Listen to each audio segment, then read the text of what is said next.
अस्सलामु अलैकुम वरहमतुल्लाहि वबरकातुह। आज हम इंशाअल्लाह शौहर के ज़िम्मे बीवी के जो जो हुकूक हैं हम उसको जानने की कोशिश करेंगे और ये जानने की कोशिश करेंगे कि शरीयत इस्लाम के अंदर शौहर के ऊपर बीवी के क्या क्या हुकूक हैं, यानी बीवी के किन किन चीज़ों को पूरा करना ये शौहर के ऊपर जिम्मेदारी। आइए तरतीबवार तकरीबन हमारे सामने 17 नंबर की फहरिस्त है। हम इन तमाम को यानी नंबर वाइज एक एक करके जानने की कोशिश करेंगे और ये कोशिश करेंगे कि इनको जो है बहुत आसान और आम अहम अल्फाज के अंदर मैं आपको समझा सकूं। नंबर 1, बीवी को दीन की तालीम देना, ये बहुत ज़रूरी।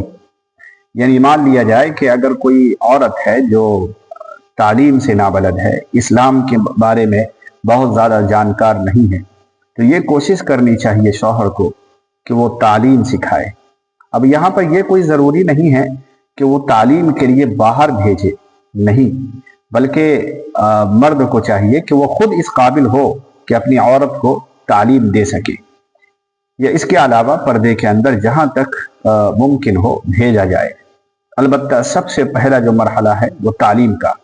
नंबर 2, अपनी वसात के मुताबिक बीवी पर खर्च करे और इसमें कंजूसी ना करे। मान लिया जाए वसात के मुताबिक मैं लफ्ज इस्तेमाल कर रहा हूँ। बाज़ लोग वो होते हैं कि जब उनके पास पैसा आता है तो बेतहाशा माल खर्च कर डालते हैं और दूसरे जो जिनके हुकूक है, मसलन माँ है, बाप है, भाई है, बहन है, इसके अलावा जो हुकूक हमारे से मुताल्लिक है उनको हम फरामोश कर देते हैं। इसलिए वसात के मुताबिक करे, इतना करे कि जितना ने अल्लाह ने उनको दिया है, ये बहुत ज़रूरी है। नंबर 3, बीवी को उसके वालिदैन और करीबी रिश्तेदारों को भी उनसे मिलने का मौका दिया जाए। यानी बाद मरतबा ये होता है कि हम अपनी बीवियों को जो है घरों के अंदर महबूस कर देते हैं, कैद कर देते हैं और इसकी इजाज़त नहीं देते हैं कि वो अपने रिश्तेदारों से मिल सके, या उनके रिश्तेदार को इजाज़त नहीं देते हैं कि वो आकर के मिल सके। ये जुल्म है। बल्कि गाहे बगाहे ऐसा भी ना हो कि मतलब मुकम्मल तरीके से इजाज़त हो, जब चाहे रोज़ाना जो है वो महीने में 10 मरतबा यहाँ वहाँ जा रही हैं, ऐसा नहीं, बल्कि इजाज़त इतना हो कि ज़रूरत के वक़्त उनको आने जाने की इजाज़त हो, और भी महरम के साथ। अगर वो उनके रिश्तेदार आ रहे हैं तो फबीहा, कोई मसला नहीं। उसके बाद नंबर 4 पर यह है कि बीवी की गलतियों पर सब्र करना ताकि रिश्ते ना टूटे, और गालम गलूज करना तो बिल्कुल जायज़ नहीं। इसी तरीके से उनको ताना देना किसी भी बात को लेकर के, ये भी जायज़ नहीं। इन बातों का खास ख्याल रखना। नंबर 5, अगर तंबीह की ज़रूरत हो, मान लीजिए कि वाक़ईतन कुछ गलती उनके अंदर हो और तंबीह की ज़रूरत हो, तो तंबीह करने के लिए ही उसको तंबीह किया जाए, तंबीह से तजावुज़ न किया जाए, यानी उसको बक़द्र ज़रूरत ही तंबीह किया जाए। नंबर 6, बीवी के चेहरे पर मारना जो है ये जायज़ नहीं है। इसी तरीके से इस तरीके से उनको सज़ा देना जायज़ नहीं है जैसे जिस्म पर कोई दाग धब्बे पड़ जाए, ये मर्द को इख्तियार नहीं है। इसी तरीके से 7वें नंबर पर जो है जितनी इंसान की ताकत है, यानी ताकत और बक़द्र इस्तिता जो है जीवा यानी हम बिस्तरी करे, यानी बाज़ मरतबा मर्द इससे तजावुज़ कर जाते हैं और औरत को तकलीफ होती है, इसका एहतियात करे। नंबर 8, बदगुमानी न करे और इससे बिल्कुल गाफिल भी ना हो। यानी बाज़ मर्द होते हैं जो सिर्फ हर बात पर बदगुमान हो जाते हैं, ये भी जायज़ नहीं। और ऐसा भी नहीं है कि औरत की तरफ से बिल्कुल आप मुतमईन हो जाए भाई, इसकी भी इजाज़त नहीं। यानी मियाना रवि हमेशा कायम रहना चाहिए। नंबर 9, बीवी से अच्छे अखलाक और उम्दा बर्ताव का मामला, ये तो बहरहाल होना ही चाहिए, ये इंसान की मोहब्बत और इंसान को काबिल बनाता है।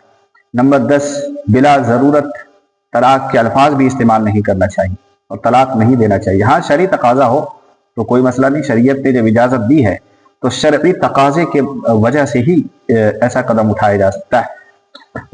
हदीस में एक लफ्ज़ है कि अल्लाह के नबी अलैहिस्सलातु वस्सलाम ने इरशाद फरमाया कि अल्लाह रब्बुल आलमीन को हलाल चीज़ों में जो सबसे नापसंद है वो यही तलाक है। यानी हलाल तो है लेकिन अल्लाह बहुत नाराज़ होते हैं इन चीज़ों से। नंबर 11, बीवी को ऐसी रिहाइश देना जिसमें वो आज़ादी के साथ रह सके, अपना घर बसा सके और अपने साज और सामान को रख सके, अपनी जो है जो भी सामान है उनके उस घर के अंदर आ सके, ऐसा घर देना भी शौहर के ऊपर लाजिम और जिम्मेदारी होती है। लेकिन अगर जो है ऐसा कोई मामला नहीं है और शादी से पहले ये बात तय है तो कोई मसला नहीं, एडजस्ट किया जा सकता है। नंबर 12 में है कि औरत के जो जेवरात है उन पर जो ज़कात निकलती है या कि सदक़तुल फितर निकलता है या फितराना निकलता है, इस तरीके से जो मामला है ये शौहर पर जिम्मेदारी नहीं है बल्कि औरत का है तो औरत के जिम्मे है। इन चीज़ों का खास ख्याल रखें। और नंबर 13, बीवी को हदियतन महीने में कुछ ऐसी रकम भी देते रहना चाहिए। ये शौहर पर जिम्मेदारी है जो बिल्कुल उसकी मालिक हो और अपने मालिकाना इख्तियार के साथ वो उसको खर्च करने का हक रखती है। तो इस बात का भी खास ख्याल रखना चाहिए, यानी कुछ महीने में रकम ऐसी उनके हाथ में जाए जो उसको मुकम्मल इख्तियार हो कि वो जो है अच्छी जगह खर्च कर सके। नंबर 14 पर है कि बीवी की दिलजोई करना और खुश करने के लिए ऐसी कोई बातें करना और उसके पास वक्त गुजारना, ये बहुत जरूरी। नंबर 15, बीवी की मुकम्मल इस्लाह। बाज मरतबा ये होता है कि मर्द ये चाहता है कि मेरे मिजाज के मुताबिक बीवी ढल जाए और जैसा मैं चाहता हूँ वैसा ही, और उसके लिए बहुत ज्यादा सख्त कलाम, सख्त रवैया इख्तियार करने लग जाता है। हालांकि ये तरीका दुरुस्त नहीं। हदीस में अल्फाज है कि इतना ज्यादा अपने हम मिजाज बनाने की कोशिश मत करो कि वो टूट जाए, क्योंकि वो बहुत नाजुक होती हैं, उनका मिजाज नाजुक होता है। जिस्म तो बहरहाल नाजुक है लेकिन मिजाज ही असल इंसान को जो है कायल करती है। तो बहुत अल्लाह ने नरम और नाजुक बनाया है, लिहाजा इसका खास ख्याल रखें कि बहुत ज़्यादा नकीर करना और उनको जो है इस्लाह की कोशिश करना सख्त मिजाजी के साथ ये इंसान को अंदर से तोड़ देता है। इसकी फिक्र करने की ज़रूरत है। नंबर 16 पर है कि मिसाल के तौर पर अगर मर्द औरत से रूठ जाता है, नाराज हो जाता है तो फौरन घर से बाहर नहीं जाना चाहिए। बाज मर्द हजरात वो हैं कि नाराज होकर फौरन घर छोड़ देते हैं। तो घर छोड़ने से इंसानों को जो तकलीफ होती है अंदरूनी एतबार से, ये जायज़ नहीं है कि ऐसा किया जाए, मर्द की तरफ से ऐसा आए। तो शौहर पर जिम्मेदारी है कि तल्ख कलामी अंदर जो हो जाती है उनको मामलात और फहम के जरिए हल किया जाए। ऐसा ना हो कि घर बार छोड़ करके बाहर जैसे आम मर्द निकल जाते हैं और एक एक हफ्ता गायब रहते हैं, इसकी इजाजत नहीं। नंबर 17, शौहर और बीवी की मिल्कियत की चीजें अलहदा होना चाहिए, यानी जो चीजें बीवी की मिल्कियत के अंदर है और जो चीजें शौहर की हैं वो अलग अलग हो, ताकि ज़कात का मसला आए या ये कि दीनी काम का मसला आए तो खलत मलत ना हो। माज मरतबा विरासत के मामलात में बहुत दाव पेश आ जाते हैं, ये किसका है, ये किसका है बोल करके। तो इन चीज़ों का खास ख्याल रखें। ये 17 चीज़ें मुफ्ती तकी उस्मानी साहब ने भी अपनी किताब के अंदर नकल फरमाई है, लिहाजा ये बहुत जामे और माने हैं और हर एक पर अमल करने की ज़रूरत है ताकि मुसलमानों का और इंसानों का घर बच सके। आज हमारे घरों की जो हालत है वो गोया के देखने के लायक नहीं है, लिहाजा ज़रूर है इस बात की है कि इन बातों का खास ख्याल रखें। इंशाअल्लाह मैं इरादा करता हूँ अगली वीडियो के अंदर मैं औरत के ज़िम्मे जो शौहर के हुकूक हैं उस पर भी बात करूँगा।